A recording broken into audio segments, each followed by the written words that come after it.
Start करें हम लोग।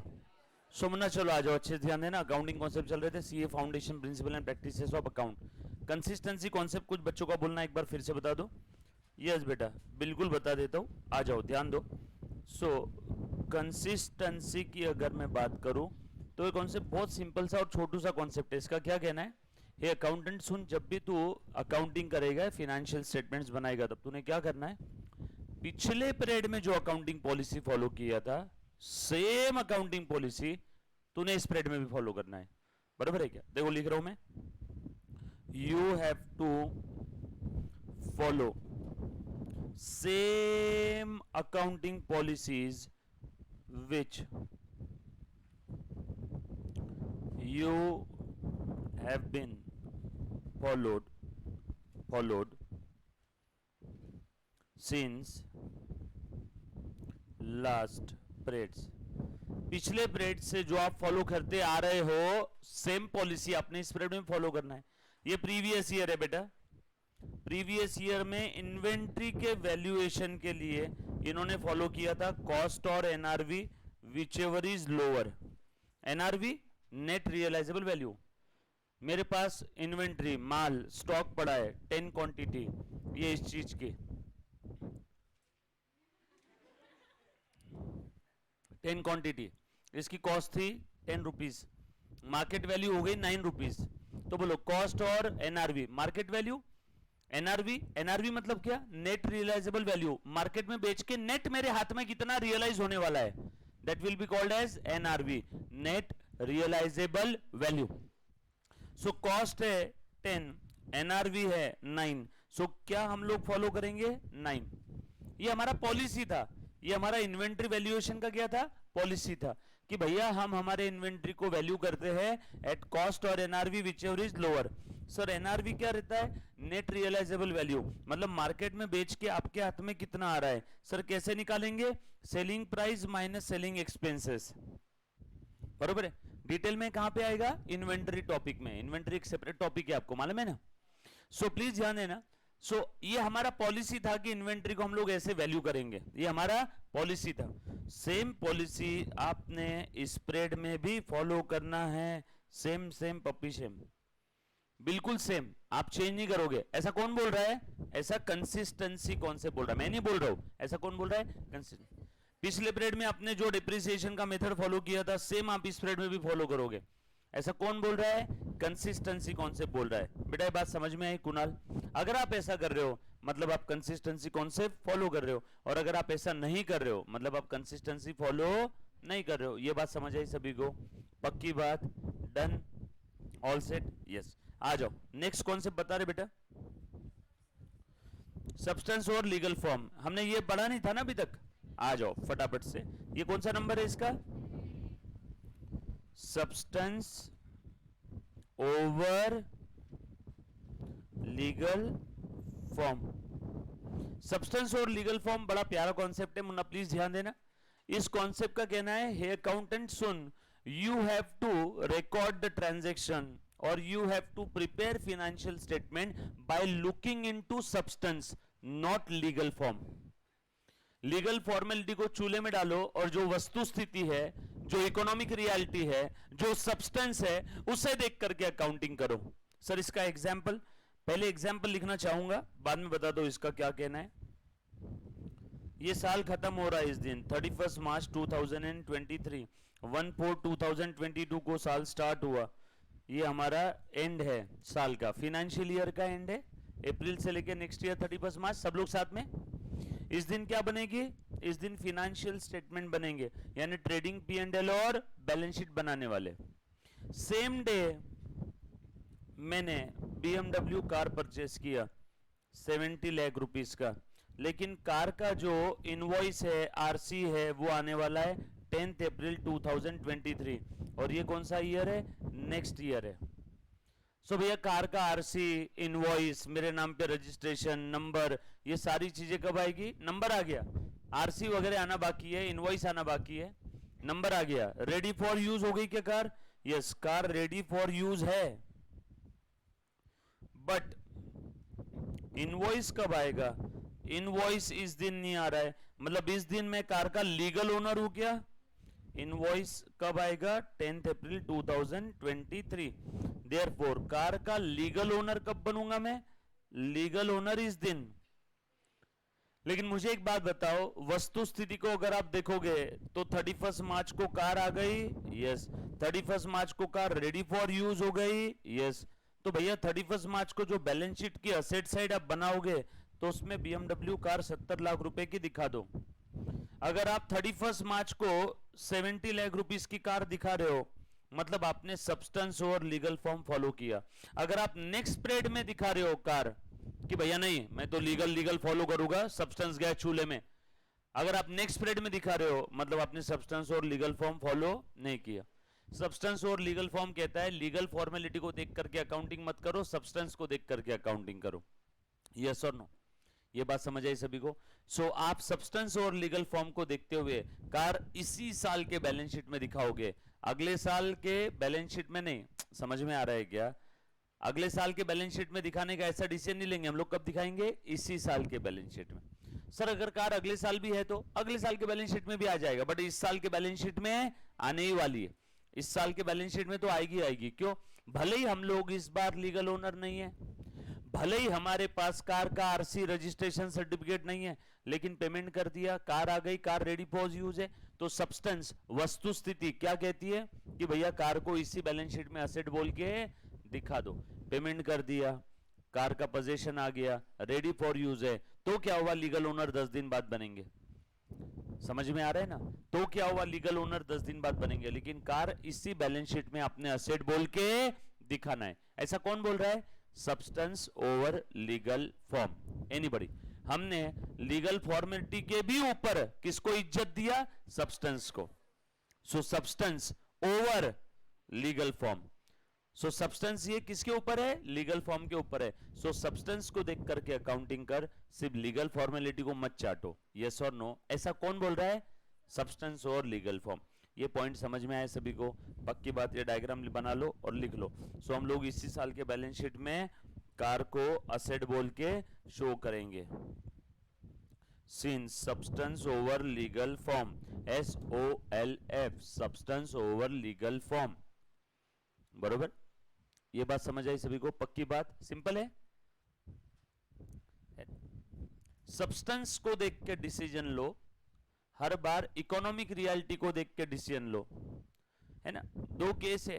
केस नंबर वन, एक लड़के ने रास्ते से एक लड़की जा रही थी, उसको टच किया। दूसरी केस है, उसमें भी एक लड़के ने लड़की जा रही थी, टच किया। पहले वाले केस में लड़के को जेल हो गई, दूसरे केस में लड़के को सत्कार किया, गुलाब का पुष्प गुच्छ दे करके, श्रीफल और शॉल दे करके।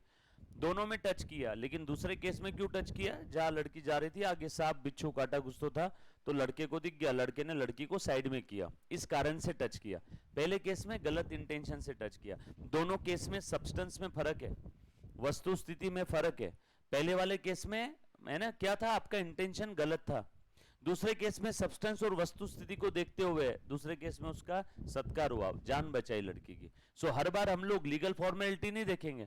लॉ क्या कहता है? टच किया, लड़की की इच्छा के बगैर जेल। समझ में आया क्या? लेकिन दूसरे केस में भी लड़की की इच्छा के बगैर टच किया, लेकिन सब्सटेंस क्या है, उसके पीछे का कारण क्या है, वस्तु स्थिति क्या है, वो देख करके जज डिसीजन देता है। समझ में आ रहा है क्या सभी को? सो सब्सटेंस को देखना है और उसके बाद डिसीजन लेना है, ना कि सिर्फ लीगल फॉर्मेलिटी। यस और नो? चलो आगे। लिखा? अब चलो आगे आप लिखेंगे यहां पे,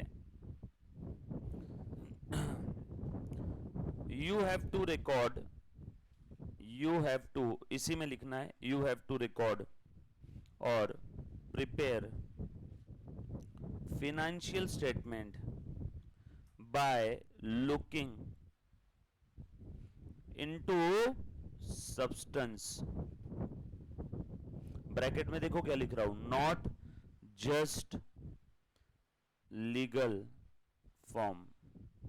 सब्सटेंस को देख करके आप रिकॉर्डिंग करोगे, सब्सटेंस को देख करके आप फाइनेंशियल स्टेटमेंट बनाओगे, नॉट जस्ट लीगल फॉर्म। सिर्फ लीगल फॉर्मेलिटी को देख करके आप नहीं करने वाले हो, आप सब्सटेंस को भी देख करके अकाउंटिंग करोगे। यस और नो? क्लियर? चलो बेटा आगे, अगला कॉन्सेप्ट बताओ बेटा।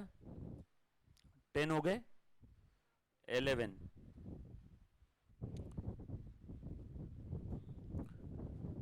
लिख लिया है सभी ने? कॉन्सेप्ट कौन कौन से हो गए एक बार बता दो बेटा, लिस्ट बता मुझे।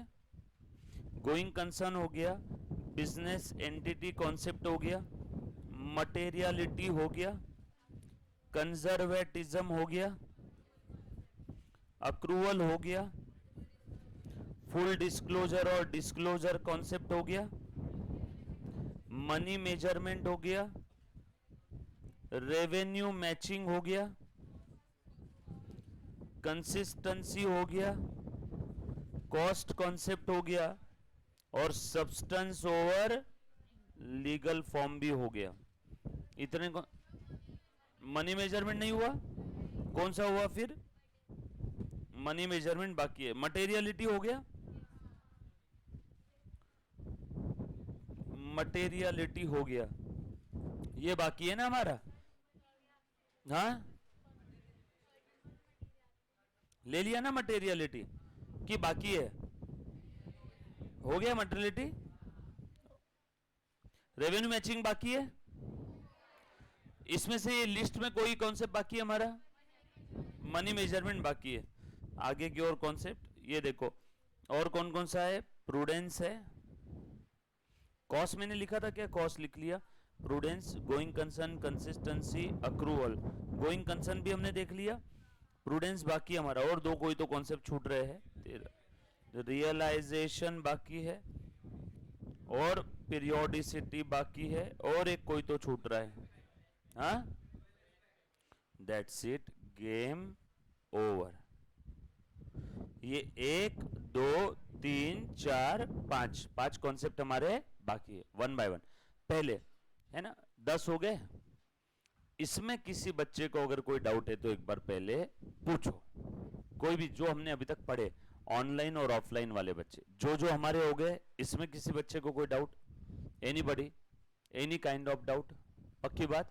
चलो आ जाओ, आगे बढ़ता हूं। मुन्ना प्लीज ध्यान देना। ले बेटा, मनी मेजरमेंट, मनी मेजरमेंट लिखो, मनी मेजरमेंट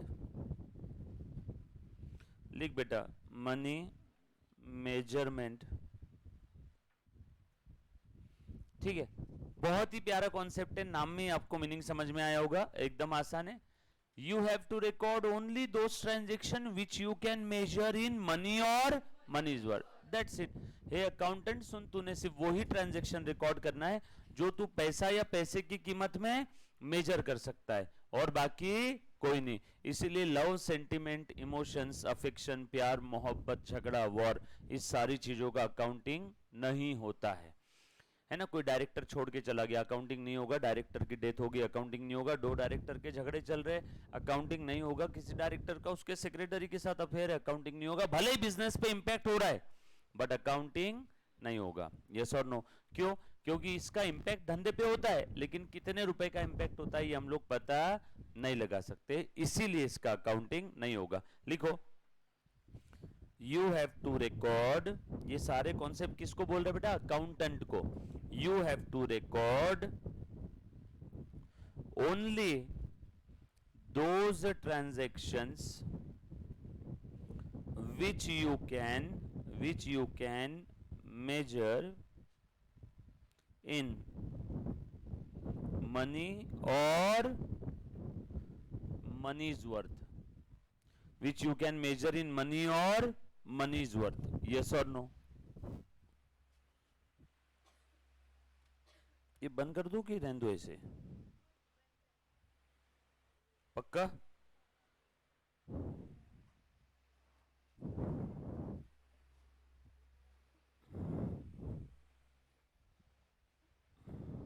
ठीक है, आ जाओ। सो ध्यान देना अच्छे से, आपने वो ही ट्रांजैक्शन रिकॉर्ड करना है which you can measure in money और मनीज वर्थ, बाकी और कोई ट्रांजैक्शन नहीं। हेंस लव, सेंटिमेंट्स, लिखो बेटा, love, sentiments, war, death, birth, इन सारी चीजों का हम लोग अकाउंटिंग, देखो ऐसे लिख करके क्रॉस कर दो, नहीं करते, है ना। इसीलिए इन सारी चीजों का अकाउंटिंग नहीं होता है। ऑल सेट, सब लोग साथ में रहना बेटा। चलो आगे, पक्का। उसके बाद नेक्स्ट है मनी मेजरमेंट हो गया, देन प्रूडेंस। प्रूडेंस और कंजर्वेटिज्म काफी हद तक सेम है। प्रूडेंस और ये देखो मैंने कैसे लिखा, कंजर्वेटिज्म।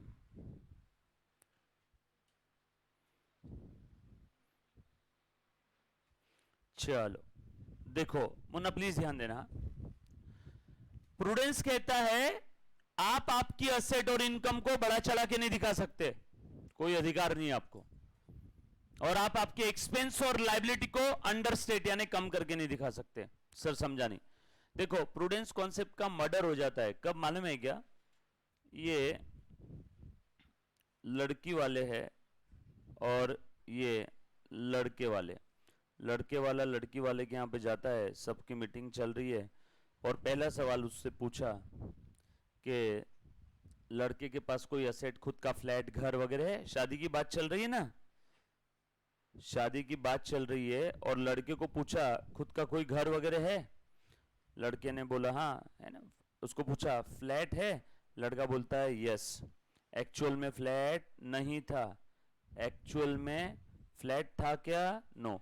दूसरा सवाल पूछा क्या इसके ऊपर कोई लोन वगैरह चल रहा है? इन्होंने बोला नो, एक्चुअल में लोन चल रहा था। कोई खर्चा वर्चा करने की आदत है? इनकम कितना है? इनकम पर मंथ इनकम कितना है? इन्होंने बोला 50,000 रुपये पर मंथ, एक्चुअल में 20,000 पर मंथ ही था। समझ में आ रहा है क्या? तो इन्होंने क्या किया, असेट नहीं थी फिर भी बोला है, यानी असेट को बड़ा चढ़ा के बताया।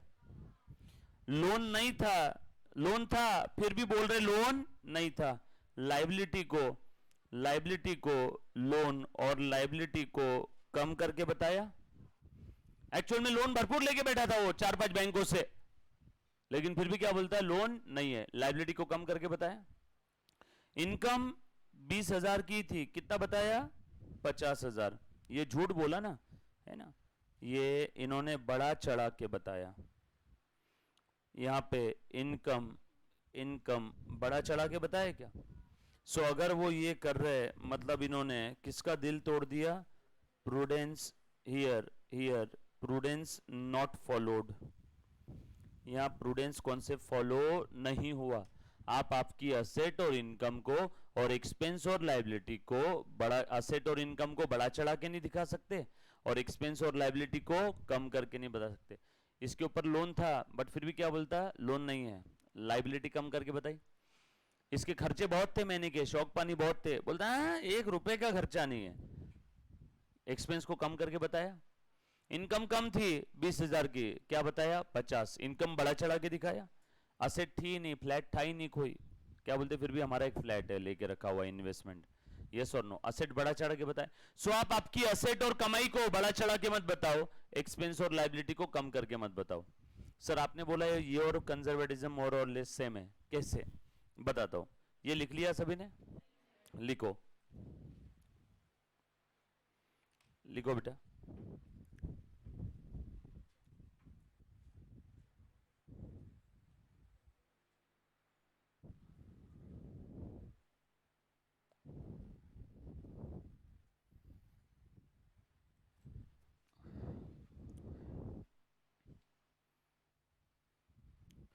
एग्जाम्पल याद रहनी चाहिए आपको, जैसा मैंने डायग्राम ड्रॉ किया वैसे ही ड्रॉ कर लो, ये लाइफ टाइम याद रहेंगे। ये अकाउंटिंग कॉन्सेप्ट्स के भरोसे ही हमारी आगे की पूरी दुनिया है बेटा। ये कॉन्सेप्ट्स हर बार फॉलो करने हैं, तो आगे आपको कोई भी चीज लर्न करने की जरूरत नहीं रहेगी अकाउंटिंग सब्जेक्ट में कि ये ऐसा क्यों है ना।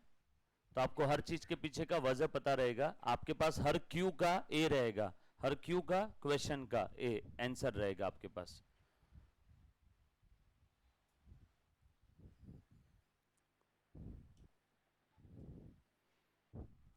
आज अपना बेसिक खत्म हो जाएगा।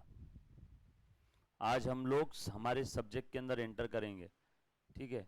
समय रहा तो हम लोग आज से स्टार्ट कर देंगे। बेसिक पूरा एक बार वापस बता दूंगा, उसके बाद हम लोग सब्जेक्ट में एंटर करेंगे।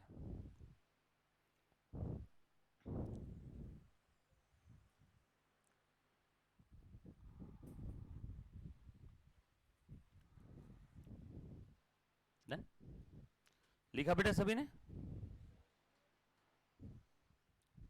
लिखो लिखो, आराम से लिखो, स्पीड स्पीड में लिखो, लेकिन ऐसा छोड़ो मत, अधूरा मत छोड़ना। 1 मिनट एक्स्ट्रा लगा चलेगा, क्योंकि ये आपकी जो नोटबुक है ये आपकी बेस्ट फ्रेंड है। मैं आपके साथ 24/7 नहीं हूं, लेकिन ये बुक आपके साथ 24/7 है। समझ में आया क्या? तो इस बुक को कंप्लीट रखो, इस बुक को पूरा कंप्लीट रखो।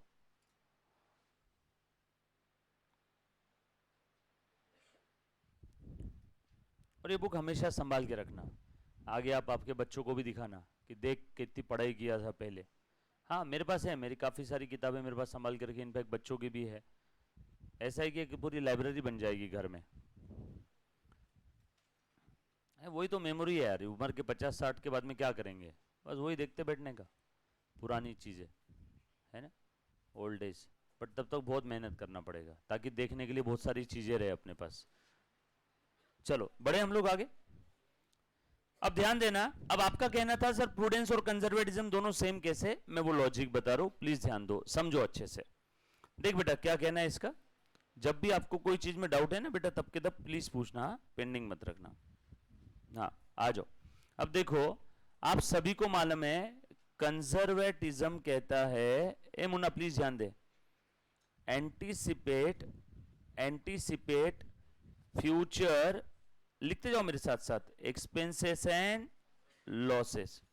कंजर्वेटिज्म क्या कहता है? एंटीसिपेट, साथ साथ लिखना बेटा, future expenses and losses, right? ये कहता है ना, फ्यूचर में होने वाले एक्सपेंस लॉसेस को आज ही एंटीसिपेट कर लो। फॉर एग्जाम्पल, एक एग्जाम्पल ले रहा हूं, मेरे पास एक ये बटन वाला फोन है, बरोबर है, इसके मैंने 10 क्वांटिटी परचेस किया था एट द रेट 5000, यानी कॉस्ट कितनी थी 5000, लेकिन मार्केट में, बट अब अगर ये बटन वाला फोन सेल करने जाऊं, टच स्क्रीन वाले फोन आ गए बहुत सारे, अब अगर मैं ये बटन वाला फोन सेल करने जाऊं तो मुझे इसका कितना मिल रहा है, NRV, selling price minus selling expense. Selling price है इसकी 4200, और बेचने के लिए मुझे कमीशन देना पड़ रहा है पर फोन 200 रुपए, सेलिंग एक्सपेंस। तो मेरे हाथ में नेट कितना आ रहा है, मेरे हाथ में नेट कितना आ रहा है 4000। ओ हो, सेलिंग एक्सपेंस का एग्जांपल क्या लिख दिया मैंने यहाँ पे, कमीशन, है ना, कुछ भी हो सकता है सेलिंग एक्सपेंस। फोन मैं खुद नहीं बेच रहा हूं, मैं फोन बेचने के लिए रिटेलर को दे रहा हूं, रिटेलर ने बोला सर पर फोन 200 रुपए लूंगा, सो मार्केट में तो 4200 में जा रहा है, रिटेलर को देना पड़ रहा है 200 रुपए बेचने का कमीशन, तो मेरे हाथ में नेट कितना रियलाइज हो रहा है, NRV, net realisable value, selling price minus selling expense is equal to NRV. NRV आपका मरते दम तक पीछा नहीं छोड़ेगा, foundation, inter, final, real life practice और जॉब, हर जगह पे, बराबर है। सो एनआरवी क्या हो गया, जो नेट आपके हाथ में रियलाइज होने वाला है, राइट? उसका फॉर्मूला क्या है, selling price minus selling expense, use होने वाला ये फॉर्मूला बहुत जगह पे आ गया, है ना। सो ये आया 4000, कॉस्ट कितनी थी बेटा 5000। अब फ्यूचर में इसके ऊपर लॉस कितना होगा, therefore in future, in future जब भी, whenever we sell this phone, हमें लॉस कितने का होगा, लॉस 1000 पर यूनिट का लॉस होने वाला है क्या, 5000 कॉस्ट है, एनआरवी 4000 है, यानी 1000 का लॉस है मेरा, फ्यूचर में होने वाला है क्या, जब भी सेल करूंगा फ्यूचर में लॉस होगा। कंजर्वेटिज्म फ्यूचर में होने वाले लॉस को आज ही रिकॉग्नाइज कर लो, इसीलिए as per loss per unit, कब होगा ये loss, in future, therefore as per conservatism उस लॉस को आज ही रिकॉग्नाइज कर लेते हैं, कॉस्ट 5000 माइनस लॉस, आज ही रिकॉग्नाइज कर दिया, कॉस्ट ही कम कर दिया, therefore बुक्स ऑफ अकाउंट्स में, बुक्स ऑफ अकाउंट में स्टॉक कितने पे दिखेगा, लो, फ्यूचर में होने वाले लॉस को आज ही रिकॉग्नाइज कर दिया। सही बोल रहा हूं गलत बोल रहा हूं? समझ में आया सभी को ये चीज? सिंपल है। 5000 हमारे बुक्स में, देखो हमारे बुक्स में ट्रेडिंग के क्रेडिट में क्लोजिंग स्टॉक कितने पे दिखाने वाले थे? 5000 पे। क्रेडिट साइड ये कौन सी साइड है? इनकम वाली साइड। तो भैया 5 मत दिखा, आज ही 4 कर दे। फ्यूचर में होने वाले लॉस को आज ही रिकॉग्नाइज कर लो। देखो 5 से 4 कर दिया, माल की कीमत, असेट की कीमत कम कर दिया, लॉस हो गया ना। फ्यूचर में होने वाले लॉस को आज ही कम कर दिया। सर अभी तक हुआ नहीं, कंजर्वेटिज्म। अगर आपको लग रहा है फ्यूचर में लॉस होने वाला है तो उस लॉस को आज ही से रिकॉग्नाइज कर लो। यस और नो? आप भी जब पेपर लिख करके आते हो, भले अपने 100 में से 100 नंबर का पेपर लिखा होगा 12th में ओसीएम का, बट फिर भी आप ऐसा बोलते हो क्या 100 में 100 आ जाएंगे? नो, आप क्या बोलते हो? ये 5 नंबर का लिखा है, इसमें 5 में से 3.5 4 तो कम से कम आएंगे। इसमें 12 नंबर का क्वेश्चन है, कम से कम 10 तो आएंगे। आप जानबूझ के क्या लेते हो? कम से कम। कम से कम, दैट कम से कम is conservatism, because of conservative.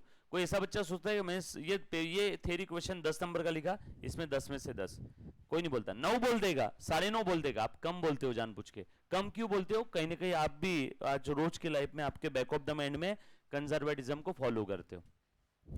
अब प्रूडेंस क्या कहता है बताओ तो जरा। नाउ नाउ प्रूडेंस क्या कहता है? असेट को डू नॉट ओवरस्टेट, बढ़ा चढ़ा के मत बताओ। देयरफॉर आपके पास जो स्टॉक है उसकी कॉस्ट है 5000, उसकी एनआरवी है 4000, तो बढ़ा चढ़ा के मत बताओ। Since we should not overstate, therefore हम लोग कितने पे दिखाएंगे? 4000 पे। चेक करो तो दोनों का आंसर 4000 ही है क्या? प्रूडेंस भी ये बोलता है ना बढ़ा चढ़ा के मत बताओ, तो भैया कम दिखा दो। यस और नो? दैट्स व्हाई काफी सारी किताबों में आपको दिखेगा कंजर्वेटिज्म और प्रूडेंस दोनों मोर और लेस सेम ही है, बस शब्द अलग अलग है, लिखने की लैंग्वेज अलग अलग है, बरोबर है, बट दोनों का कहना बिल्कुल सेम है ना? क्लियर? चलो यार आगे, स्क्रीन ऊपर करूं? ठीक है, अब देखो दिख रहा है बेटा सभी को?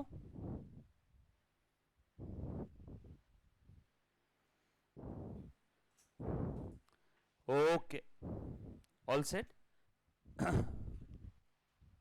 चलिए बेटा आगे हम लोग। ग्रेट, आज सो ये था बेटा आपका कंजर्वेटिज्म और प्रूडेंस। नेक्स्ट कॉन्सेप्ट कौन सा है बेटा? 13 नंबर का, क्या नाम है उसका? रियलाइजेशन। आज क्या कहता है बेटा रियलाइजेशन? प्लीज ध्यान दे देना। लिख लो, लिखो बेटा। रियलाइजेशन पूरा ही लिखते हैं ना। रियलाइजेशन, काफी किताबों में रियलाइजेशन का स्पेलिंग में एस की जगह जेड है ना? वो यूके यूएस इंग्लिश का है, कोई टेंशन वाली बात नहीं, दोनों का मीनिंग सेम है। यूके और यूएस इंग्लिश में रियलाइजेशन की तो अलग अलग स्पेलिंग है ना? तो डोंट वरी, हाँ, रिलैक्स। चलो आगे। सो आ जाओ, रियलाइजेशन का क्या कहना है? जैसे अक्रूवल में इनकम और एक्सपेंस दोनों की बातें होती थी। अक्रूवल क्या बोलता था? चलो आ जाओ, याद करो, रिवाइज करो, अक्रूवल रिवीजन हो जाएगा। हे अकाउंटेंट सुन, तूने इनकम और एक्सपेंस का अकाउंटिंग करना है जैसे ही इनकम अक्रू हो जाए। अब इनकम अक्रू होना मतलब या तो एक्चुअल में मिल जाएगा या तो ड्यू हो जाएगा, सामने वाले से रिकवर करने का हमारे पास राइट आ जाएगा। सेम चीज रियलाइजेशन बोल रहा है, बट रियलाइजेशन ये स्पेशलिस्ट है, ये सिर्फ रेवेन्यू की बात करता है। अक्रूवल रेवेन्यू यानी इनकम और एक्सपेंस दोनों की बात करता है। सेम है, अक्रूवल इनकम एक्सपेंस दोनों की बात कर रहा है, रियलाइजेशन सिर्फ इनकम की बात कर रहा है। रियलाइजेशन सिर्फ रेवेन्यू की बात कर रहा है, अक्रूवल रेवेन्यू यानी इनकम और एक्सपेंस दोनों की बात करता था, बट रियलाइजेशन सिर्फ रेवेन्यू की बात कर रहा है। सो रियलाइजेशन कहता है हे अकाउंटेंट सुन, तूने रेवेन्यू को रिकॉग्नाइज करना है। क्या बोला इसने? तूने रेवेन्यू को रिकॉग्नाइज करना है। जैसे ही, अच्छा रिकॉग्नाइज करना है मतलब बुक्स ऑफ अकाउंट में लेना है, रिकॉग्नाइज करना है मतलब बुक्स ऑफ अकाउंट में लेना है। जैसे ही वो रेवेन्यू रियलाइज हो जाए तो उसे रिकॉग्नाइज कर दे। क्या बोला इसने? जैसे ही वो रेवेन्यू रियलाइज हो जाए तो उसे क्या कर दे? रिकॉग्नाइज कर दे। रिकॉग्नाइज करना है मतलब क्या करना? बुक्स में लेना। सो लिखो, देखो देखो मैं क्या कर रहा हूं, ध्यान देना। हाँ, ये देख बेटा मैं क्या कर रहा हूं, ये देखो case 1, goods sold for cash, revenue realise हो गया।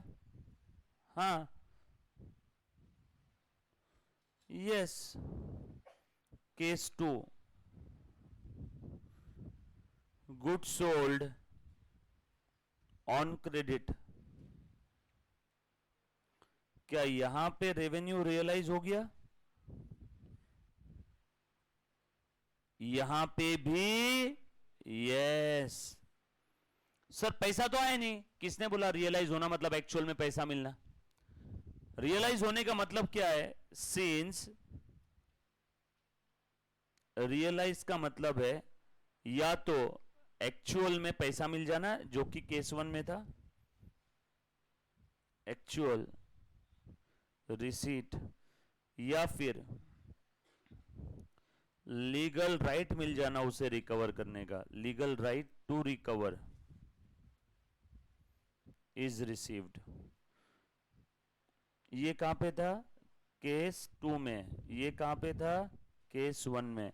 सो रियलाइज का मतलब समझ में? सो या तो एक्चुअल में पैसा मिल जाना या तो उस पैसे को रिकवर करने का लीगल राइट मिल जाना। इन दोनों में से कोई एक भी चीज अगर हो गई तो हम लोग बोलेंगे वो रियलाइज हो गया, और रियलाइज हो गया तो उसे क्या करो? रिकॉग्नाइज। सो दोनों केस में क्या हम लोग अकाउंटिंग कर देंगे? क्या दोनों केस में क्या हम लोग अकाउंटिंग कर देंगे? क्या? यस। लिख लो, बरोबर है। दूसरे केस में माल उधारी में बेचा तो क्या हुआ? पैसा नहीं मिला, लेकिन कल चल के अगर वो पैसा नहीं देता तो उसको कोर्ट में घसीट के लेके जा सकते हैं हम लोग पैसा रिकवर करने के लिए। जी हाँ, लीगल राइट तो मिल गया। सो रियलाइज होने का मतलब होता है या तो एक्चुअल में पैसा मिल जाना या उस पैसे को रिकवर करने का लीगल राइट मिल जाना। इन दोनों में से कोई एक भी चीज अगर हो जाती है तो yes we can say that revenue is realise, and if realise we have to recognise. Done? Clear हुआ? सो ये कॉन्सेप्ट कहता है you have to recognise. Recognise का मतलब होता है अकाउंटिंग करना, अकाउंट फॉर करना। Recognise the revenue as and when, जैसे ही as and when such revenue is realised. आपने रेवेन्यू को रिकॉग्नाइज करना है एज एंड व्हेन, जैसे ही वो रेवेन्यू रियलाइज हो जाए। और बाजू में मैंने रियलाइज का मतलब भी लिख के दे दिया। सो रियलाइज होना है क्या? या तो एक्चुअल में मिल जाना या तो उसे रिकवर करने का लीगल राइट मिल जाना। Right? If you are doing like this then you are following the realisation concept. Sir ये इतने सारे कॉन्सेप्ट अकाउंटेंट अपने बैक ऑफ द माइंड में रखता है क्या अकाउंटिंग करते वक्त? हाँ, आप भी रखोगे सारे टॉपिक के समय, और नहीं रखा तो मैं समय समय पे आपको याद दिलवा दूंगा कि यहां पे ये कॉन्सेप्ट एप्लीकेबल है, यहां पे ये कॉन्सेप्ट है, यहां पे ये लॉजिक है। क्लियर? आसान है, एकदम सिंपल है। अगला हर टॉपिक पिछले टॉपिक से इजी है। सर इसका मतलब बेसिक ही सबसे टफ था। हाँ, अगर ये समझ में आए तो आगे के हर टॉपिक इजी है। मेहनत ज्यादा है, टफनेस लेवल कम है अगर बेसिक समझ में आए तो। मेहनत तो क्या है, मेहनत लेने में तो कोई इंसान हारता नहीं है। चलो अगला कॉन्सेप्ट कौन सा है बेटा, बताओ कौन सा है बेटा? पीरियोडिसिटी और then dual aspect. Periodicity concept को भी एक कॉन्सेप्ट के साथ लिंक करके बताऊंगा, प्लीज ध्यान देना। मुन्ना प्लीज ध्यान दे दे। हाँ देखो सब लोग ध्यान देना। अच्छा बचपन में एक कॉन्सेप्ट पढ़ा था आपने, गोइंग कंसर्न कॉन्सेप्ट, याद आ रहा है क्या? क्या कहना था रे उसका कि life of the business is infinite, near future में neither there is a necessity not there is an intention to close the business. Yes और नो? लाइफ इनफाइनाइट है, ना ही नेसेसिटी और ना ही इंटेंशन है कि हम लोग नियर फ्यूचर में धंधा बंद करेंगे, मतलब मेरा बिजनेस लंबे समय तक चलता चला जाएगा। ये सोच के अगर आप अकाउंटिंग कर रहे हो that means you are following the going concern concept. Are you getting my point? So ये था गोइंग कंसर्न का कहना। रुको अभी हम लोग क्या देख रहे हैं, पीरियोडिसिटी, या इसी को प्यार से कहते हैं accounting period concept. So since you all know going concern कहता है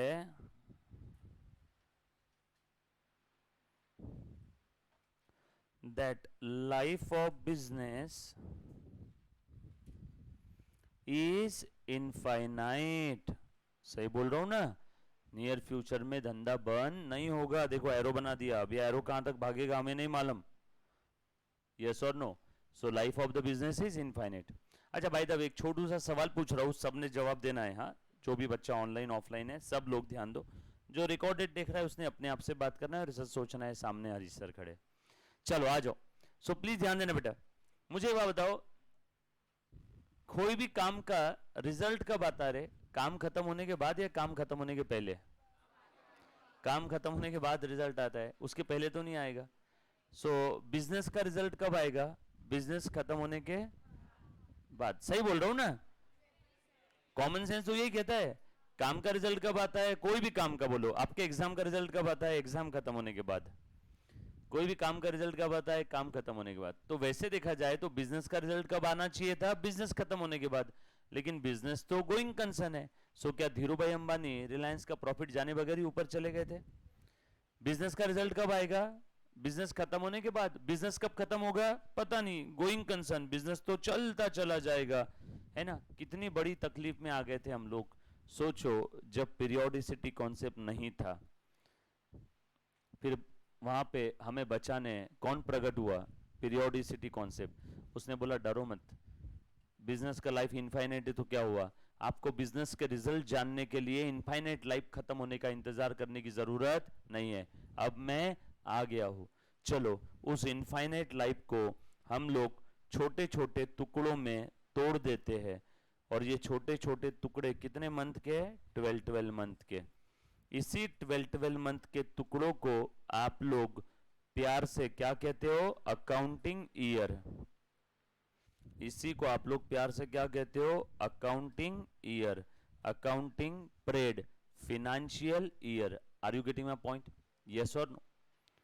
सो हमें कितनी बड़ी मुसीबत से इसने बचाया, आप समझ रहे हो? सो बिजनेस के उस इनफाइनाइट लाइफ को हमने डुएबल, छोटे छोटे 12 मंथ के आइडेंटिफाइबल टुकड़ों में तोड़ दिया। सो आज के बाद अगर आपसे कोई सवाल पूछता है कि भैया 12 महीने बाद ही साल के आखिरी में हम लोग क्यों फाइनेंशियल स्टेटमेंट बनाते हैं, उसके पीछे का लॉजिक क्या है? उसको बोलना इधर आ, उसके पीछे का लॉजिक है पीरियोडिसिटी। लर्न करने की जरूरत नहीं। हाँ अब अगर बिजनेस, मैंने जनरली 12 मंथ बोला, जनरली वर्ड क्यों बोला?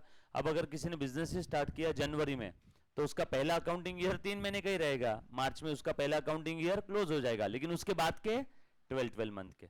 इसलिए मैंने कौन सा वर्ड यूज किया? जनरली 12 मंथ होता है ना?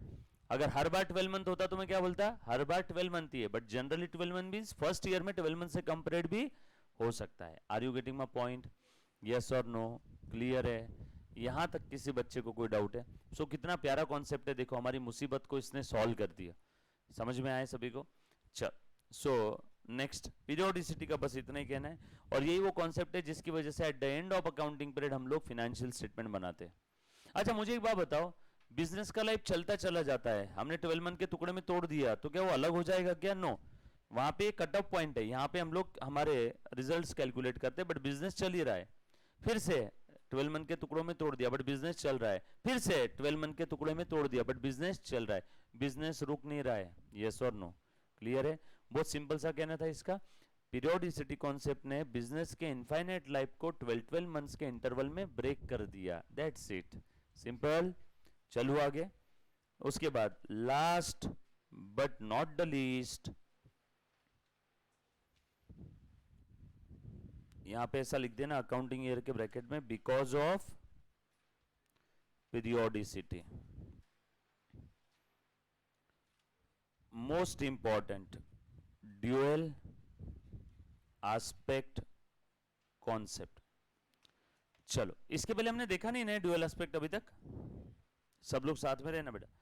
ऑनलाइन वाले बच्चे बीच बीच में आप गायब हो जाते हो, मुन्ना प्लीज ऐसा मत करो। एक बच्चा कहीं तो गया है अभी जो ऑनलाइन लाइव देख रहा है, बेटा वैसा मत कर। ऐसा सोच कि ये क्लास सामने तेरे चल रहा है, तू फिजिकल क्लास में बैठा है, नुकसान करोगे बेटा अपना, है ना। चलो आ जाओ, अब देखना, ध्यान देना। ड्यूअल एस्पेक्ट कॉन्सेप्ट कहता है, Munna most important concept, dual aspect concept कहता है, हे अकाउंटेंट सुन, ट्रांजैक्शन के हर पहलू को तू दो नजरिए से देखेगा, डेबिट एस्पेक्ट और क्रेडिट एस्पेक्ट। दो ही नजरिए क्यों? क्योंकि जब भी कोई ट्रांजैक्शन होता है तो उसमें लेन देन ही होता है, लेन देन के अलावा और तीसरी कोई चीज नहीं होती है, लेन देन, यही दो एस्पेक्ट है, और कोई तीसरी चीज है क्या? नो, इसलिए ड्यूअल एस्पेक्ट है, वरना ट्रायो ये वो ट्रिपल ऐसा कुछ हो जाता। समझ में आया क्या? बट ड्यूअल क्यों, दो ही क्यों? क्योंकि लेन देन है। अब यही वो कॉन्सेप्ट है जिसकी वजह से आपका ट्रायल बैलेंस टैली है, यही वो कॉन्सेप्ट है जिसकी वजह से बैलेंस शीट टैली है, यही वो कॉन्सेप्ट है जिसकी वजह से जर्नल एंट्री में डेबिट क्रेडिट टैली है। सोच रहे हो ये कॉन्सेप्ट का कितना इंपॉर्टेंस है? यही वो कॉन्सेप्ट है जिसकी वजह से आपकी हर बार बैलेंस शीट टैली होती है। सर बैलेंस शीट तो हमने अभी तक पढ़ा नहीं, चिंता मत करो, मैं जो चीज बता रहा हूं वो अब अच्छे से समझना। सो ड्यूअल एस्पेक्ट कॉन्सेप्ट क्या कहते हैं मुन्ना, प्लीज ध्यान देना। you have to record transaction by considering two aspect or two aspects of the same transaction. जो भी ट्रांजैक्शन आप रिकॉर्ड करोगे आपने उसके दोनों एस्पेक्ट, दोनों अप्रोच, दोनों नजरियों को कंसीडर करना है, उसके बाद रिकॉर्ड करना है। कौन से दो एस्पेक्ट है बेटा? वो डेबिट एस्पेक्ट और क्रेडिट एस्पेक्ट, और ये दोनों एस्पेक्ट हर बार इक्वल रहेंगे, इसीलिए आपका ट्रायल बैलेंस टैली रहता है, इसीलिए आपकी बैलेंस शीट भी हर बार टैली रहती है, इसीलिए जर्नल एंट्री में हर बार डेबिट क्रेडिट इक्वल रहेगा। और यही वो कॉन्सेप्ट है जिसकी वजह से एक अकाउंटिंग इक्वेशन आया है। बोलो कौन सा इक्वेशन है बेटा? Asset is equal to liability plus capital. क्या मैं ऐसा बोल सकता हूं?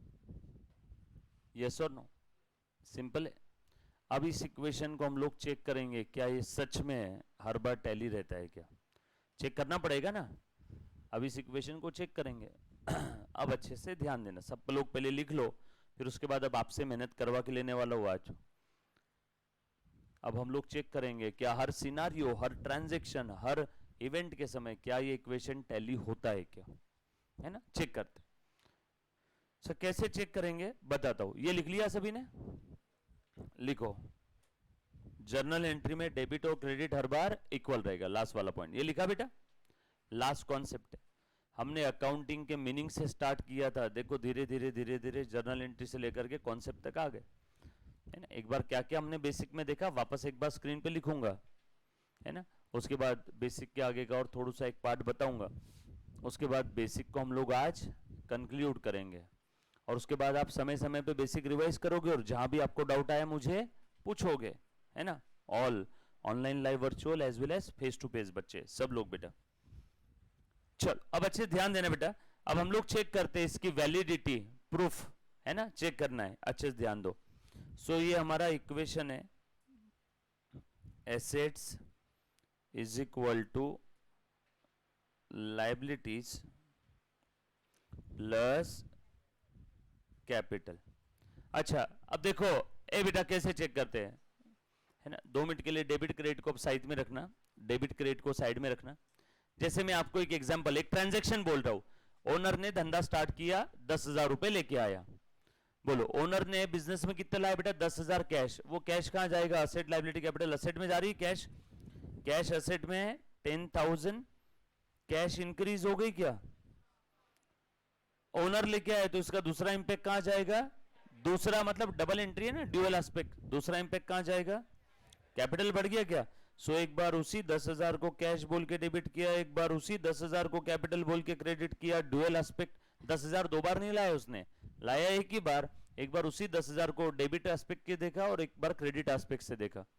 ये समझ में आया सभी को? टैली है क्या? चेक करो। 10,000 इज इक्वल टू 0 प्लस 10,000। अब शुरू हो जाओ। अब आपके दिल में जो ट्रांजैक्शन आता है, जितना भी खतरनाक कैसा भी, आप मुझे बोलो, मैं इस इक्वेशन में लिखता हूं, है ना। क्यों मैं लिखूंगा तो वही लिखूंगा ना जो मुझे आता है। अब आप बोलो, जो दिल में आए वो बोलो, ठीक है? बोल बेटा, 1 बाय 1 ट्राई करो, कोई भी ट्रांजैक्शन। हाँ बोल बेटा। Purchase machinery of 1 lakh on credit. Machine purchase किया 1 लाख रुपए का उधारी में, क्रेडिट बेसिस पे। मशीन आ गया, मशीन असेट में लिख दो क्या? सो असेट बढ़ गई 1 लाख रुपीज से, मशीन आ गई ना। उधारी में लिया, कैश में नहीं लिया है, उधारी ऑन क्रेडिट, यानी लायबिलिटी बढ़ जाएगी क्या? लायबिलिटी यहां पे है क्या? ये देखो लायबिलिटी बढ़ गई है 1 लाख रुपए से। क्रेडिटर बढ़ गए ना हमारे, जिससे भी मशीन लिया वो हमारा क्या बन गया? क्रेडिटर। यहां पे no change. 10,000 plus 1 lakh is equal to 1 lakh 10,000। 0 plus 1 lakh is equal to 1 lakh, और 10,000 plus 0 is equal to 10,000। Check करो, ये ऐसे ही सही रहेगा। 1 lakh 10,000 is equal to 1 lakh plus 10,000। ये अगर लिखा रहा तो वो सही नहीं रहेगा। 1 lakh 10,000 is equal to 8,000 plus 1 lakh 2,000। भले टैली हो रहा है बट वो सही नहीं है। यही फिगर सही रहेगी। लायबिलिटी के नीचे 1 लाख, कैपिटल के नीचे 10,000। टैली हो गया। और बोलो फटाफट से जो भी दिल में आता है बोलो। हाँ बोल मुन्ना। कैश डिपॉजिट किया बैंक में। मुन्ना ध्यान दे, कैश कम हो गई बिजनेस से। कितनी कैश? 5,000 रुपए। आपको समझाने के लिए, कैश कम हो गई क्या? कैश कम हो गई। कैश बैंक में डिपॉजिट किया तो कैश कम हो गई। बैंक बैलेंस बढ़ गया। बैंक बैलेंस भी क्या है मेरे लिए? असेट। बैंक बैलेंस भी मेरे लिए क्या है? असेट। इसलिए असेट में लिख दूंगा 5,000 से बैंक बैलेंस बढ़ गया। बैंक बैलेंस बढ़ गया। इधर में नो चेंज, नो चेंज। बता रहे बेटा अभी 110 minus 5 plus 5 1 lakh 10,000। 1 lakh plus 0 1 lakh, और ये 10,000 प्लस 0 10,000। और बोलो, बोल। Goods cost rupees 8,000 sold for 10,000। बहुत प्यारा उसने एक ट्रांजैक्शन बोला, बट मैडम हमारे पास तो अभी गुड्स है ही नहीं, पहले गुड्स खरीदना पड़ेगा ना। तो गुड्स खरीद लेता हूँ, फिर गुड्स बेचता हूँ। जो चीज है नहीं वो बेचेंगे कैसे? एक बच्ची ने बोला 8,000 का माल 10,000 में बेचा, है ना। तो पहले माल खरीद लो। माल 15,000 का खरीदते हैं, ठीक है। माल 15,000 का खरीदा, उसमें 5,000 हमने कैश दे दिए, 10,000 देना बाकी है। 15,000 का माल खरीदा। सो 15,000 का स्टॉक आ गया। असेट बढ़ गई क्या? इसमें से कितना कैश दिया? 5,000 कैश दे दिया, 5,000 कैश दे दिया, और बचा हुआ 10,000 देना बाकी, तो लायबिलिटी बढ़ गई क्या? चलो बताओ, 110 प्लस 15, 125 में से 20 गए, 1,20,000। 1 लाख प्लस 10,000, 1,10,000 प्लस ये 10,000। अब आपने जो बोला, अब बताओ मेरे पास कितने का माल है? 15,000 कॉस्ट का माल आ गया। उसमें से मैडम बोल रही है 8,000 का माल 10,000 में बेच दिया। ओके, चलो कितने का माल गया मेरे पास से? 8,000। 8,000 कॉस्ट का माल चला गया। स्टॉक कितने से कम हुआ? 8,000 का स्टॉक कम हुआ। बेचा कितने में? 10 में। नकदी में बेचा है उधारी में? कैश और क्रेडिट? हाँ, कैश में बेचा। तो पैसे कितने आ गए? कैश आ गई क्या? बोल, फायदा कितने का हुआ? फायदा किसका होता है? मालिक का। मालिक का फायदा है तो कहां जाके मरेगा फायदा? कैपिटल में ऐड हो जाएगा। लॉस होता तो कैपिटल से लेस हो जाता। फायदा हो गया। कितने का फायदा हुआ तू ही बता बेटा। हाँ, प्रॉफिट हो गया ना। बता, चेक करो। एक 20 में से 8 गए, 1 12 + 10 1,22,000, 1,10 + 0 1,10,000, और ये 10 + 2 12,000। चेक करो टैली हो गया क्या? कोई भी ट्रांजैक्शन जो दिल में आए बोलो बोलो बोलो बोलो, रुको मत। एनीबॉडी? ऑनलाइन वाला भी बच्चा बोल सकता है। हाँ, क्या बोला बेटा? ₹10,000 withdraw for personal use. Personal use के लिए बिजनेस से 10,000 रुपए विड्रॉ किए, एक बच्चे ने बोला। ऑनलाइन वाला कौन है बेटा? मधुरा जी मैम। ये लो 10,000 विड्रॉ किया, ये 10,000 विड्रॉ कर लिया, है ना? कैश कम हो गई क्या? पर्सनल यूज के लिए विड्रॉ किया, ड्राइंग है तो कैपिटल कम हो जाएगा क्या? बरोबर है, ड्राइंग है ना, कैपिटल कम हो जाएगा। ये देखो 1,22 - 10 1,12,000, 110 + 0 1,10,000, और ये +12 - 10, बोलो कितना बचा? राइट? बोलो और कोई एनीबॉडी ट्राई करो, कम ऑन। पेड सैलरी, ले बेटा कितने की सैलरी पे किया? 10,000। ये लो पे कर दिया ने, कैश कम हो गई क्या? कैश कम हो गई। और सैलरी ये खर्चा है हमारा, सैलरी खर्चा है। खर्चे की वजह से प्रॉफिट बढ़ता है या कम होता है? कम होता है। प्रॉफिट कम तो कैपिटल बढ़ेगा या कम होगा? कम होगा ना कैपिटल। तो यहां पे देखो ये -10,000 सिंस सैलरी, ये क्या है? एक्सपेंस। एक्सपेंस है इसीलिए प्रॉफिट कम, प्रॉफिट कम इसीलिए कैपिटल भी कम। बोल रहे बेटा कितना बचा? 1,02,000, ये +2 और ये -10, कितना आया? -8,000। सर कैपिटल नेगेटिव हो गया। हाँ, धंधे में कैपिटल नेगेटिव हो गया तो बैलेंस शीट के असेट में दिखा दो, बराबर? या लाइबिलिटी में माइनस फिगर दिखाओ, क्या फर्क पड़ता है? ओनर ने जितना कैपिटल लाया था उससे ज्यादा विड्रॉ कर लिया। और बताओ, और बोलो, बोल बेटा। क्रेडिटर कितने के थे पहले ये बता। उसने बोला क्रेडिटर ने डिस्काउंट दिया 10,000 का। कितने के क्रेडिटर थे? 1,10,000 के। वो सारा का सारा पे कर दिया हमने, सारा का सारा पे कर दिया और 10,000 का डिस्काउंट मिला, राइट? चलो आ जाओ। कितना पे किया क्रेडिटर को? 1,00,000 पे किया। 1,10,000 के क्रेडिटर थे, एक भैया ने पूरा किस्सा ही खत्म कर दिया। लो सर मैं क्वेश्चन ही एंड कर देता हूँ, सारा पैसा ही खत्म। 1,10,000 के क्रेडिटर थे, उनको 1,00,000 रुपीज पे कर दिया उन्होंने, 10,000 का क्या दिया? डिस्काउंट। और इस बच्ची ने जो ट्रांजेक्शन बताया उसकी वजह से जो लॉस हो गया था, लॉस भी इसने रिकवर करवा दिया। देखो कैसे। हमने कितना पे किया क्रेडिटर को? कैश पेड, और असेट कम हो गई। लेकिन क्रेडिटर कितने के खत्म हो गए? क्रेडिटर 110 से कम हो गए। क्रेडिटर तो पूरा सेटल कर दिया ना, 110 के क्रेडिटर को 1,00,000 दे दिया।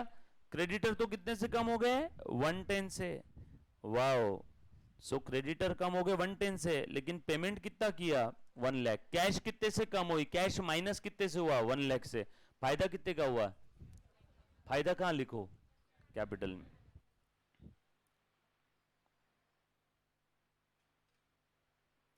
डिस्काउंट रिसीव्ड,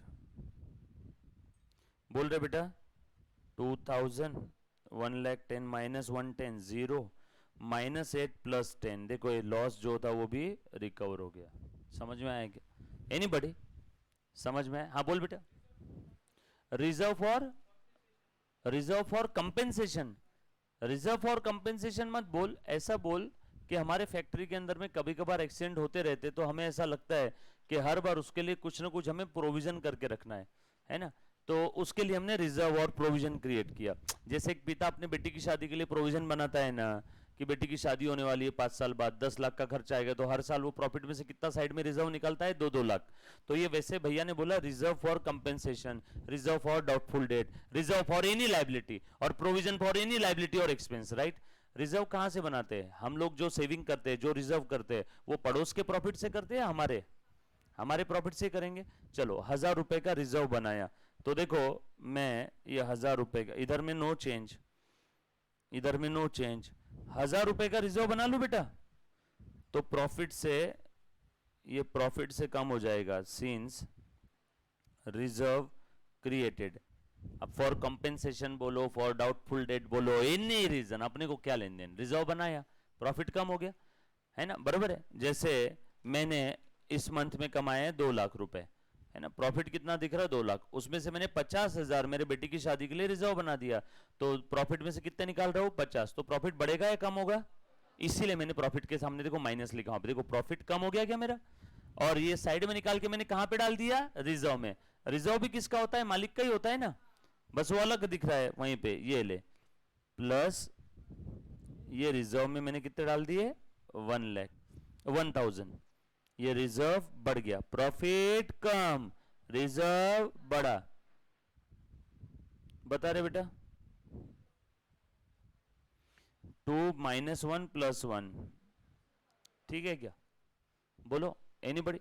ये तो सिर्फ ऐसी बात होगी सर आपने एक जेब से पैसा निकाल के, जैसे आपके जेब में 500 रुपए पड़े, 100 की 5 नोटे, आपको दूर से दिख रहा है कि आपका दोस्त आ रहा है, वो साला बहुत खर्चा करवाता है, हर बार बोलता है पार्टी दे, तो आपने क्या किया, आपके वॉलेट में ऊपर के जेब में 100 की 5 नोटें थी, उसमें से 100 की 4 नोटें निकाल के अंदर के जेब में रख दी, और वो आया चल पार्टी दे, आप क्या बोल रहे हो, देख भाई 100 रुपए चे, उसने बोला वो जो अंदर के जेब के 400 है ना वो निकाल, आपने बोला भैया वो काम के है, वो रिजर्व है, वो है जेब में लेकिन वो काम के है, मतलब आपने जो फ्री फंड थे, जो फ्रीली अवेलेबल थे, उसमें से आपने 400 निकाल के अंदर के जेब में डाल दिया, मतलब आपने उसको प्रॉफिट एंड लॉस अकाउंट से निकाल के किसी स्पेसिफिक पर्पस के लिए रिजर्व में डाल दिया, यस और नो, है ना। सो रिजर्व में जब भी हम लोग फंड ट्रांसफर करते हैं, it is just an adjustment entry, उससे पैसा कहीं बाहर गया है क्या, नो, हमारी एक जेब से निकाल के अंदर के जेब में डाला कि भैया वो खर्चा करने के नहीं है, वो रिजर्व है, तो फिर आप कितना खर्चा करते हो 100 रुपए, पूरा का पूरा 500 रुपए बाहर रखा तो 200 उड़वा देगा पूरा 500 रुपए, इसलिए हम लोग उसमें से निकाल के अंदर के जेब में रिजर्व रखते हैं। हाँ बेटा और कोई बोल रहा था, हाँ बोल मुन्ना।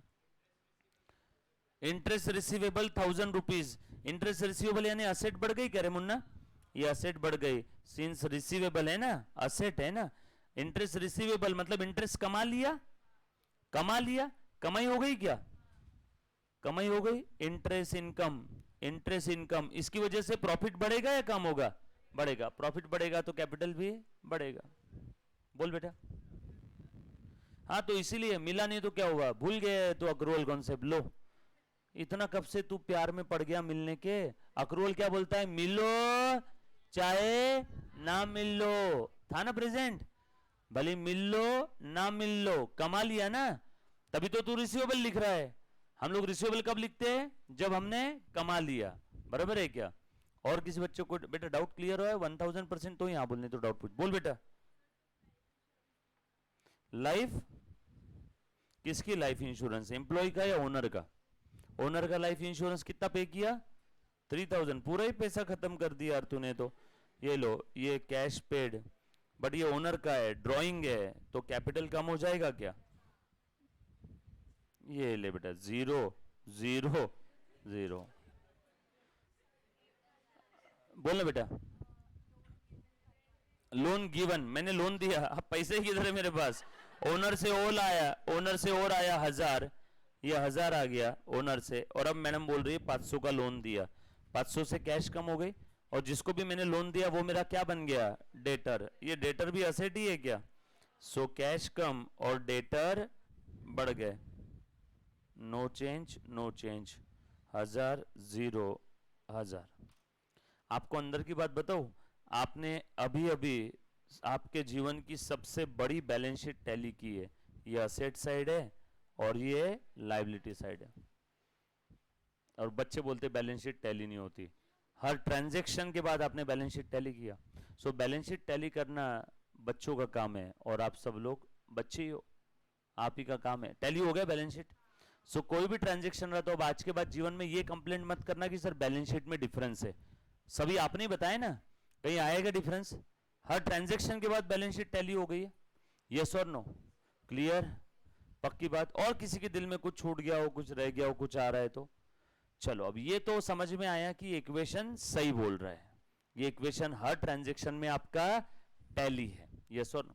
चलो अब थोड़ा सा आगे बढ़ते हैं, मुन्ना प्लीज ध्यान देना, आ जाओ, देख तो ये लिख लिया, अच्छा ये इक्वेशन का है ना, आप सिर्फ एक काम करो फोटो निकाल लो, ये मुन्ना आपने स्क्रीनशॉट मत निकालना, है ना। एक बच्ची ने बोला goods of ₹10,000 loss by fire and claim received ₹5,000, ये इसकी भी इच्छा पूरी कर देते हैं, 10,000 का जो माल है, 10,000 का माल था ही नहीं हमारे पास, ऐसा समझो, है ना, 15,000 रुपए का माल था, इधर कुछ नहीं, और 15,000 का कैपिटल था। इसमें से 10,000 का माल लॉस हो गया, स्टॉक कम हो गया। ए मुन्ना ध्यान दे, लॉस हो गया क्या? लॉस हो गया तो ये देख, ये 10,000 का लॉस, कैपिटल कम, माल भी कम, कैपिटल कम। आगे इस बच्चे ने बोला इंश्योरेंस क्लेम मिला 5,000, इंश्योरेंस क्लेम मिल गया होगा तो कैश बढ़ जाएगी 5,000 से, मिलना बाकी होगा तो रिसीवेबल असेट बढ़ जाएगी 5,000 से, और क्लेम मिल गया तो लॉस बढ़ा या कम हुआ? पहले लॉस हो गया था, इंश्योरेंस कंपनी आई बोली डर मत मैं 5,000 दे रही हूं, तो लॉस कम हो गया ना। लॉस कम तो प्रॉफिट बढ़ेगा क्या? प्रॉफिट बढ़ेगा तो कैपिटल बढ़ेगा क्या? लॉस कम यानी प्रॉफिट बढ़ा, देयरफॉर कैपिटल भी बढ़ा। चेक कर ले बेटा, अगेन टैली है। 15 माइनस 10 5 और 5 10,000 जीरो, 15 माइनस 10 5 और 5 10,000। राइट मधुरा, क्लियर है? अच्छा अब क्या करना है, इसका स्क्रीनशॉट मत निकालना, आपका ऐप बंद हो जाएगा नहीं तो। ये इक्वेशन जो है, ये इक्वेशन आपका हर समय टैली रहेगा, बरोबर है? इसका सिर्फ एक बार फोटो निकाल लो, कोई भी ट्रांजैक्शन ले लेना, ये आपका टैली रहेगा। ग्रुप पे एक बार भेज देना। और आप जो बच्चे हैं जो ऑनलाइन वाले, आप तो ये वीडियो वापस देख सकते हो ना तब के तब होते ही, तो आपने क्या करना है, एक बार वीडियो जब देखोगे तो पॉज करके लिख लेना है, पेंडिंग मत रखना बेटा प्लीज, ठीक है? बहुत सारे, नहीं तो लिखने में आधा घंटा चला जाएगा आपका। डन, चलो आगे। फोटो निकालना है तो निकालो ना।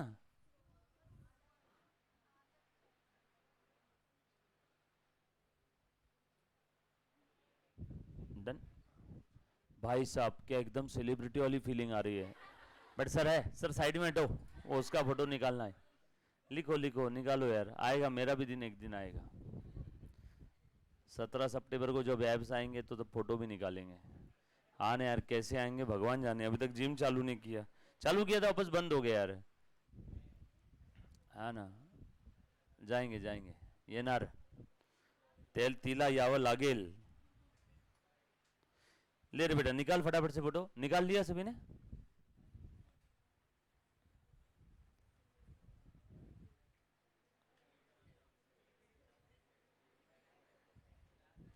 ओके काफी है, इतने ट्रांजेक्शन काफी है, ठीक है निकाल लो ये भी।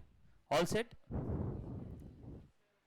क्या प्यारे प्यारे फोन है यार, ये लड़कियों के पास जो फोन होते हैं, आप डायमंड वायमंड सब अलग अलग, लड़कों के पास सारे फोन देखो टूटे हुए, स्क्रैचेस आए हुए, है ना? पबजी खेलते खेलते पड़ला पड़ला पड़ा पड़ा, ए मार मार मार पकड़ पकड़ पकड़।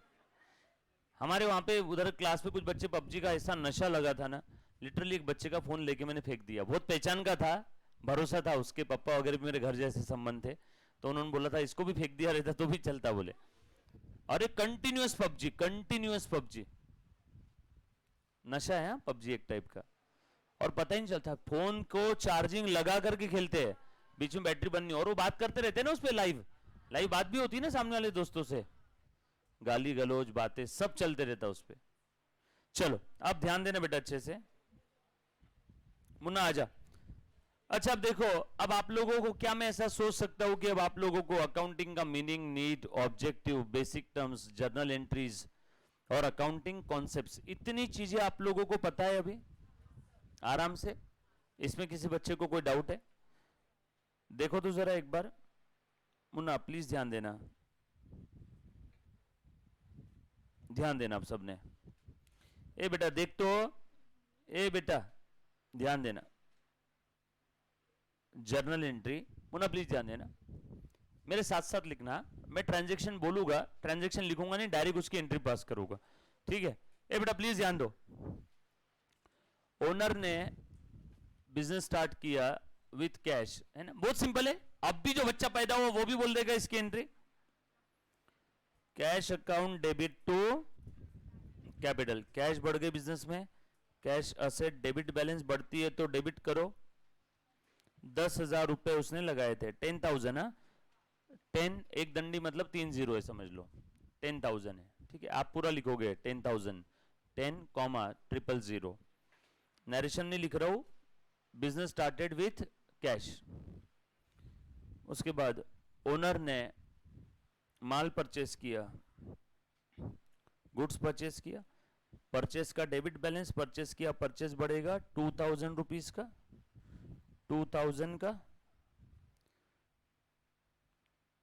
कैश पे कर दिया 2000 गुड्स परचेस, ऑक्ट्राय पे किया माल को लेकर आने के लिए, ऑक्ट्राय खर्चा बढ़ गया, ऑक्ट्राय ऑक्ट्राय की वजह से एक्सपेंस बढ़ता है इसलिए ऑक्ट्राय को डेबिट किया, टू कैश 200 रुपए,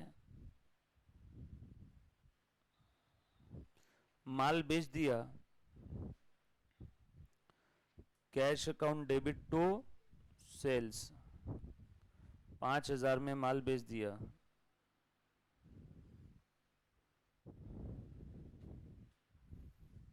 सैलरी पे किया एम्प्लॉय को, salary account debit to cash, 500 रुपए की सैलरी दिया साले ने सिर्फ, बताओ, ठीक है, बस इतने ट्रांजेक्शन हो गए। जर्नल एंट्री कर लिया, जर्नल एंट्री हो गई। अच्छा मुझे बात बताओ, अब साल भर में इतने सारे ट्रांजेक्शन है, सबकी एंट्री कर ली आपने, अब अगर किसी ने पूछा बता प्रॉफिट लॉस कितना है, या फिर बता कितने का माल परचेस किया, तो क्या एंट्री में ढूंढते बैठोगे क्या, परचेस परचेस परचेस परचेस, ठीक हाँ परचेस मिला, परचेस परचेस, कितना तकलीफ हो जाएगी। जर्नल एंट्री तो मिक्सचर है ना, इसमें सब है, परचेस का ट्रांजेक्शन है, सेल का है, असेट का है, लाइबिलिटी है, इनकम क्रेडिटर, सब मिक्स है ना इसमें, हल्दीराम का चूड़ा, भेड़, सब इसी में, दही मुरमुरे चटनी शेंगदाना फुटाना चना, सब इसी में मिक्स है। अब मुझे एक बात बताओ, अब अगर आपको इंफॉर्मेशन चाहिए तो आप जर्नल एंट्री बुक से निकाल पाओगे क्या? अब आपको ये सारी इंफॉर्मेशन कहीं ना कहीं क्लासीफाई कर रखनी पड़ेगी, क्लासीफाई करके रखनी पड़ेगी।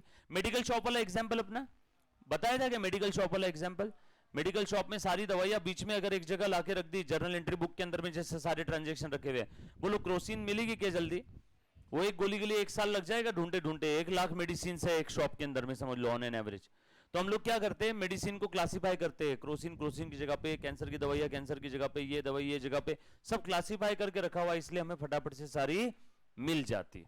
तो अब देखो मैं इसको क्लासीफाई कर रहा हूं, सारे कैश के ट्रांजेक्शन एक जगह, सारे कैपिटल के ट्रांजेक्शन एक जगह, सारे परचेस के ट्रांजेक्शन एक जगह, वापस कैश आ गया, सारे ऑक्ट्राय के ट्रांजेक्शन एक जगह, सारे सेल के एक जगह, सारे सैलरी की एक जगह। उस एक जगह को हम लोग क्या कहते हैं, लेजर। सो देखो ये मैंने लेजर बुक बनाया, खाता वही, चलो ये कैश का लेजर है, cash account, left side debit side, right side credit side. Cash account क्या होता है बेटा, समरी ऑफ, कोई भी account low, summary of related information at one place, summary of related information at one place in a T-shape format is called as account. Summary of related information at one place in a T-shape format, है ना। Related information मतलब किससे related, जिसका आप account बना रहे हो। Cash account बना रहे हो तो कैश से रिलेटेड इंफॉर्मेशन, सेल अकाउंट बनाए तो सेल से रिलेटेड इंफॉर्मेशन, परचेज बनाए तो परचेज से रिलेटेड इंफॉर्मेशन, कार अकाउंट बनाए कार से रिलेटेड इंफॉर्मेशन, कैपिटल बनाया कैपिटल से related information. So summary of related information at one place in a T-shaped format, left side debit, right side credit side is called as an account. So ये मैंने लिख लिया। अब cash की information, sir कौन कौन से अकाउंट बनाना है हमें कैसे समझेगा, जर्नल एंट्री से पूछो। जर्नल एंट्री में जो जो दिख रहा है, कैश अकाउंट दिख रहा है मैंने बना लिया, कैपिटल अकाउंट दिख रहा है मैंने बना लिया, बरोबर है क्या। उसके बाद कैश वापस नहीं बनाना, ऑक्ट्राय दिख रहा है मैंने बना लिया, और क्या दिख रहा है, सेल्स दिख रहा है मैंने बना लिया, और क्या दिख रहा है, परचेज बनाए नहीं क्या, बना लिया ना, अच्छा परचेज नहीं बनाए, परचेज बना लो,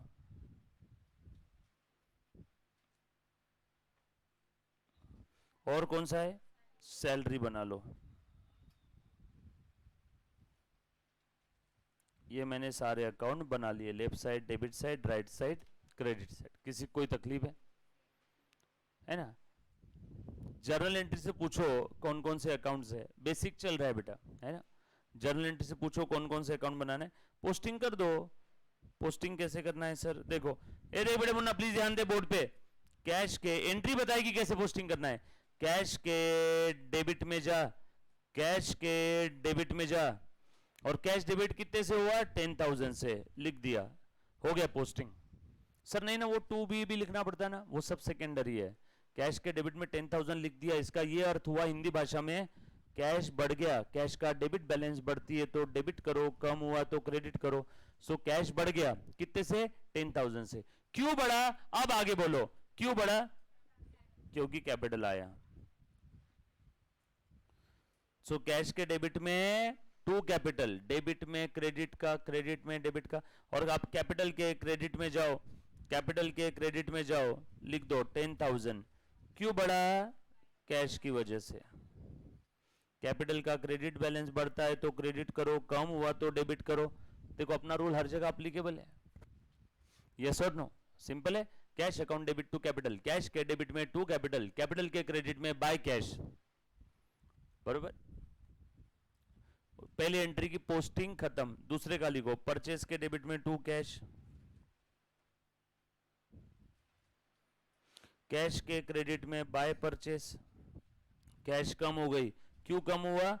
माल खरीदा। ऑक्ट्राई के डेबिट में टू कैश, खर्चा बढ़ा, क्यों? ऑक्ट्राई की वजह से। कैश कम हो गई, क्यों? ऑक्ट्राई की वजह से। कैश के डेबिट में टू सेल, कैश बढ़ गई, क्यों? सेल्स की वजह से। सेल इनकम बढ़ गया, क्यों? माल बेच दिया और कैश आ गया। उसका दूसरा इफेक्ट कहां गया? सैलरी डेबिट करो, सैलरी टू कैश, और कैश के क्रेडिट में बाय सैलरी। मैंने ये सारे ट्रांजैक्शन का क्या किया बेटा? पोस्टिंग किया। सारे ट्रांजैक्शन का क्या किया? पोस्टिंग किया। यस और नो?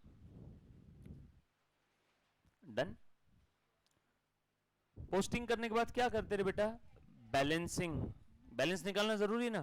कैश आई कितनी बताओ तो जरा, कैश आया कितना? आया कितना? 10,000 और ये 5, 15,000। ऑक्ट्राई मतलब लोकल टैक्स है ना। सिटी के बाहर से माल लाए तो सिटी के बॉर्डर पे जो नाकाबंदी रहती है वहां पे आपको लोकल टैक्स देना पड़ता है, वहां के कॉरपोरेशन वालों को। वो ऑक्ट्राई पहले होता था, अब जनरली ऑक्ट्राई वगैरह सब बंद हो गए है ना। जकात नाका, नाका भाड़ा, ऑक्ट्राई, लोकल टैक्सेस बोल दो। ओके, आ जाओ। कैश आई कितनी बताना बेटा? 10 और 5, 15,000। कैश गई कितनी? माइनस है ना, 2 और ये 700, 2,700। 15,000 ज्यादा फिगर है, जो बड़ी फिगर है वो दोनों साइड में लिख दो। और अब बताओ 15 में से 2,700 गए, बैलेंस किधर आएगा? जिधर कम पड़ रहा है। किधर कम पड़ रहा है? क्रेडिट साइड की टोटल छोटी है तो क्रेडिट में बैलेंस लिखेंगे। बोल बेटा कितना आया? हाँ 12,000। ये बैलेंस आया, ये बैलेंस आया, इसको आगे कैरी फॉरवर्ड करेंगे और कैरी डाउन करेंगे, बरोबर है क्या? अच्छा ये बैलेंस का नाम क्या है by the way? Debit side की टोटल ज्यादा थी इसीलिए बैलेंस का नाम डेबिट बैलेंस। जो साइड की टोटल ज्यादा है बैलेंस को वो साइड का नाम दे दो। जो साइड की टोटल ज्यादा है बैलेंस को वो साइड का नाम दे दो। नाम दे दिया। वैसे सारे बैलेंसेस निकाल लो। कैपिटल का बैलेंस आया इतना, ऑक्ट्राई का बैलेंस आया इतना, परचेस का बैलेंस आया इतना, सेल्स का बैलेंस आया इतना, और सैलरी का बैलेंस आया इतना, बरोबर है? डन। सबके बैलेंस निकालो। ये हम लोग क्या कर रहे हैं आपको मालूम है क्या कुछ? ये हमारा बिजनेस है जो कि गोइंग कंसर्न है। इसमें क्या हो रहे हैं? ट्रांजैक्शंस। इन ट्रांजैक्शंस को हम लोग क्या करते हैं? रिकॉर्ड। रिकॉर्डिंग के बाद पोस्टिंग। पोस्टिंग कहाँ करते हैं? लेजर बुक में। लेजर बुक में क्या होते हैं? अकाउंट। पोस्टिंग के बाद क्या करते हैं? बैलेंसिंग। डेबिट साइड की टोटल ज्यादा है, क्रेडिट साइड की कम है, तो बैलेंस का नाम डेबिट बैलेंस। उल्टा हुआ तो क्रेडिट बैलेंस। आप अभी कहां तक पहुंचे हो? ये यहां तक। ट्रांजैक्शन रिकॉर्ड कैसे करते हैं? With the help of rules of debit and credit. हमने जर्नल एंट्री में रिकॉर्ड करना सीखा है। ट्रांजैक्शन सब्सिडायरी बुक में भी रिकॉर्ड हो सकते हैं, बट हमने अभी तक क्या सीखा? Journal entry. सब्सिडायरी बुक आएगा आगे, सेपरेट टॉपिक रहेगा। कुछ समझ में अपना आपका मैप अब थोड़ा एक्टिवेट हो रहा है? अच्छा सर, आप स्टार्टिंग से हमें एक चीज यहाँ तक पहुँचने के लिए बता रहे थे, है ना? तो आप लोगों का भी ये मैप है, बर्ड आई व्यू ऊपर से, यस और नो। तो आप अभी कहाँ पे? बैलेंसिंग वाले स्टेज पे हो। कल के लेक्चर में 15 से 20 मिनट और रहेगा हमारा बेसिक, उसके बाद हम लोग कल ही नेक्स्ट लेक्चर में हम लोग सब्जेक्ट के अंदर में एंटर करेंगे धीरे से, है ना? तो अभी तक हमारा प्लेन रनवे भी था, कल से क्या होने वाला है? टेक ऑफ होने वाला है। डन, चलो, thank you very much, love you all, take care, bye bye bye bye bye. Thank you bye बेटा, बाय।